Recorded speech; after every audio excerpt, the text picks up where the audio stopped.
No ओम नमः शिवाय। जय श्री राम, जय श्री हरि। साथियों, आपका स्वागत है हमारे इस पवित्र और आध्यात्मिक चैनल में। यहाँ हम आपको सनातन धर्म की गूढ़ बातें, देवी देवताओं की महिमा, पुराणों की कथाएं और जीवन को उजाला देने वाला दिव्य ज्ञान अत्यंत सरल रूप में सुनाते हैं। कथा शुरू करने से पहले एक छोटा सा निवेदन है। अगर आपको हमारे द्वारा दी जाने वाली धार्मिक जानकारी, कथा और आध्यात्मिक बातें पसंद आती हैं तो कृपया चैनल को सब्सक्राइब करें, वीडियो को लाइक करें और इस दिव्य ज्ञान को अधिक से अधिक लोगों तक शेयर करें। आपके एक लाइक और सब्सक्राइब से हमें और भी सुंदर धार्मिक कथाएं और ज्ञान आपके लिए लाने की प्रेरणा मिलती है। तो चलिए शुरू करते हैं सनातन धर्म की इस पवित्र यात्रा को। बोलिए हर हर महादेव। भक्तजनों, आज हम जो कथा लेकर आए हैं आप लोगों के लिए, ये बहुत ही सुंदर है। बहुत ही सुंदर सी जानकारी। आप लोग इसे ज़रूर पढ़ें और सुने, शुरू से अंत तक ज़रूर पढ़ें, तभी आप लोगों को समझ में आएगा। अगर आपने स्किप किया तो बिल्कुल भी समझ में नहीं आएगा। आज की कथा का नाम है महर्षि दधीचि का देह त्याग और वज्र का रहस्य, वृजासुर वध और नारायण कवच की अद्भुत महिमा। अगर आप लोग नए हैं तो हमारे चैनल को प्लीज़ लाइक एंड सब्सक्राइब जरूर करें। तो चलो प्रारंभ करते हैं। महर्षि दधीच का अद्भुत त्याग और देवताओं की व्यथा। जब जब धर्म का पर संकट आता है तब तब ईश्वर किसी न किसी माध्यम से उसकी रक्षा करते हैं। कभी स्वयं अवतार लेकर तो कभी अपने भक्तों के माध्यम से। ऐसी ही एक अलौकिक कथा है महर्षि दधीच की के महान त्याग की, जो केवल एक पौराणिक प्रसंग नहीं बल्कि त्याग, समर्पण और आत्मबल की पराकाष्ठा है। यह प्रसंग मुख्य रूप से श्रीमद् भागवत, महापुराण और अंत पुराणों में वर्णित है। उस समय देवताओं और असुरों के बीच भयंकर युद्ध चल रहा था। असुरों का नेतृत्व कर रहा था अत्यंत शक्तिशाली दैत्य वृजासुर, जिसने अपनी तपस्या और वरदान के बल पर तीनों लोकों में भय फैला दिया था। देवता बार बार पराजित हो रहे थे। स्वर्ग पर असुरों का आधिपत्य हो चुका था। देवराज इंद्र अत्यंत चिंतित थे। उन्होंने ब्रह्मा जी से उपाय पूछा। तब ज्ञात हुआ कि वृजासुर का वध सामान्य अस्त्र शस्त्र से संभव नहीं है।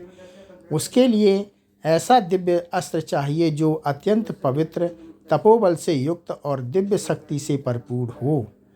तब ब्रह्मा जी ने कहा, ऐसा अस्त्र केवल महर्षि दधीच की अस्थियों से बन सकता है।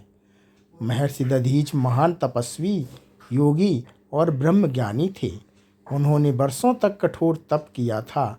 उनका शरीर केवल मांस मज्जा का नहीं बल्कि तप, त्याग और तेज का बना था। जब देवता उनके आश्रम में पहुँचे तो वे संकोच में थे। किसी से उसका जीवन मांगना यह अत्यंत कठिन कार्य था। देवताओं ने हाथ जोड़कर निवेदन किया, हे ऋषिवर, धर्म की रक्षा के लिए आपकी अस्थियों की आवश्यकता है।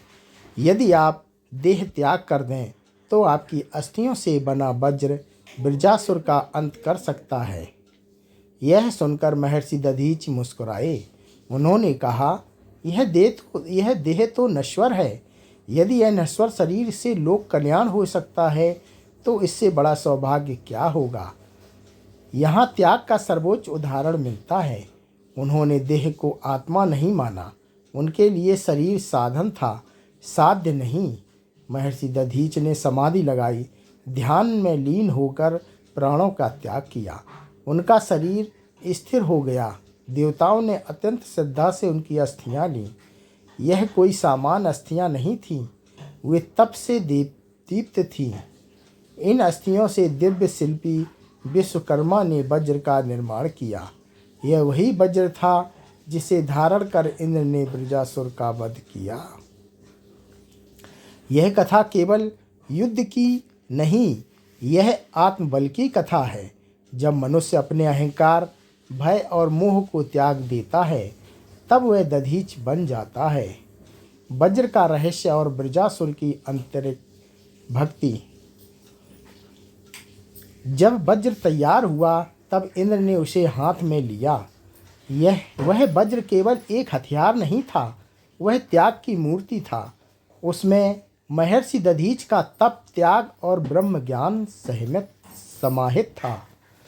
युद्ध भूमि में जब इंद्र और वृत्रासुर आमने सामने हुए तो एक अद्भुत दृश्य सामने आया। वृत्रासुर कोई साधारण दैत्य नहीं था। वह पूर्व जन्म में महान भक्त था। वह पूर्व जन्म में भले ही असुर का था, लेकिन भीतर से वह परमात्मा का उपासक था। जब इंद्र ने वज्र उठाया तब वृत्रासुर ने कहा, हे इंद्र, मैं जानता हूँ मेरा अंत निकट है, परंतु मुझे मृत्यु का भय नहीं। मैं तो उस परम पुरुष के चरणों में जाना चाहता हूँ। उसके वचनों से स्पष्ट था कि बाहरी रूप से दैत्य होने पर भी उसका हृदय भक्ति से भरा था। यहाँ एक गहरा आध्यात्मिक संदेश है। रूप से कोई दैत्य या देव नहीं होता, भाव से ही सब कुछ तय होता है। इंद्र ने वज्र चलाया। वज्र की प्रचंड शक्ति से वृत्रासुर का वध हुआ, परंतु उस क्षण वृत्रासुर के मुख पर भय नहीं बल्कि शांति थी, क्योंकि वह जानता था मृत्यु अंत नहीं मिलन है। वज्र का रहस्य केवल उसकी शक्ति में नहीं था बल्कि उसमें समाहित त्याग में था। जब तक त्याग नहीं तब तक शक्ति अधूरी है। नारायण कवच की महिमा और रक्षा का दिव्य सूत्र। देवताओं की विजय केवल वज्र से नहीं हुई थी, उनके पास एक और दिव्य साधन था, नारायण कवच। नारायण कवच का वर्णन श्रीमद्भागवत महापुराण में आता है। यह कोई साधारण मंत्र नहीं बल्कि भगवान नारायण की शरणागति का दिव्य कवच है। जब इंद्र ने विश्व रूप से नारायण कवच की दीक्षा ली तब उसे समझ आया कि केवल अस्त्र से विजय संभव नहीं, ईश्वर की शरण ही अंतिम रक्षा है। नारायण कवच का अर्थ है अपने चारों ओर भगवान की चेतना का आवरण बनाना। जब साधक सच्चे मन से इसका स्मरण करता है तब भय, शत्रु और संकट स्वतः दूर होने लगते हैं। कवच का रहस्य यह है कि वह बाहरी नहीं आंतरिक सुरक्षा देता है। जब भीतर विश्वास हो तब बाहर का संकट छोटा हो जाता है। दधीच त्याग का आध्यात्मिक संदेश और कलयुग के लिए प्रेरणा। महर्षि दधीच की कथा हमें सिखाती है कि जीवन का उद्देश्य केवल जीना नहीं बल्कि उपयोगी बनना है। आज के युग में त्याग का अर्थ केवल देह त्याग नहीं, आज त्याग का अर्थ है अहंकार का त्याग, लोभ का त्याग, स्वार्थ का त्याग। जब मनुष्य अपने स्वार्थ से ऊपर उठता है तब उसके भीतर दधीच जागते हैं। वज्र का रहस्य भी यही है। वज्र बाहर नहीं भीतर बनता है। जब तप, संशय, संयम और समर्पण एक साथ आते हैं तब व्यक्ति अडिग बन जाता है। वृत्रासुर की कथा सिखाती है कि बाहरी परिस्थितियां चाहे कैसी भी हों, भीतर भक्ति हो तो मुक्ति निश्चित है। नारायण कवच हमें स्मरण कराता है कि सच्ची सुरक्षा धन, बल या पद में नहीं बल्कि ईश्वर की शरण में है। यह कथा केवल पुराण नहीं, जीवन का दर्शन है। जब हम त्याग, भक्ति और विश्वास को अपनाते हैं तब हम भी अपने जीवन के वृत्रासुरों का अंत कर सकते हैं।